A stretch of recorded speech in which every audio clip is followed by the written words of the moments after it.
Alright, instead of anything more Tuesday tips, here's one for you guys. It's how to string your bow.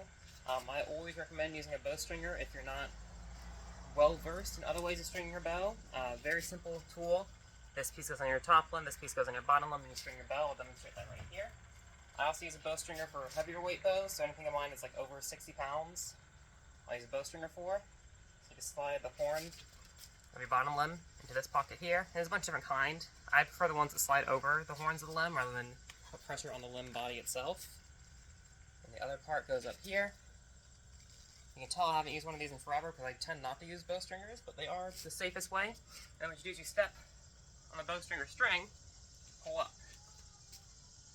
So I have my feet evenly placed on the bow stringer string like that. And I pull up, and the bow stringer is going to take the weight off the bow so I can move the string into place. I'll notch the string into place, let it back down, take the stringer off, and there I have one strong bow. I'm going to show you a few other ways to do it, though, kind of faster.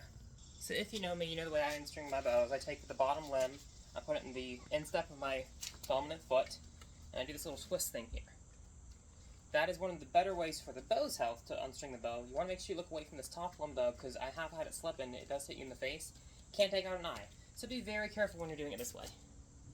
So the way this works is you use the bottom foot, where the horn is stuck into your foot, to provide pressure on the lower limb. Your dominant hand grabs the body of the bow, where the limb meets the riser. That pulls the limb. The heel of your non-dominant hand pushes on the front of the bow limb, while your index and thumb operate the string to get around the horn. So I hold it like this. I'll back up a little bit so you can see better. And you can see I'm bending and I'm pulling until I can feel those two strings catch. I look at it every now and then, don't do that, it's not safe. And you always want to inspect to make sure it's even on both horns. Even you can push it like this, especially if you have a three-piece bow that snaps together, do that to make sure it's all together. The other way you can do it is stepping through, where you step through the bow like this.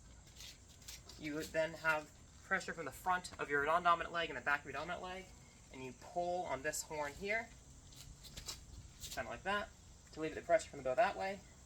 That's how you can string it that way. That way, though, unstringing it through your legs when you step through can torque the limbs, so I don't do it. I would only use a bow stringer, or the method I showed you in the middle there, where you put it in instep, turn, pull, and string. Those are the two ways I'd string my bow. You have a good one. Bye.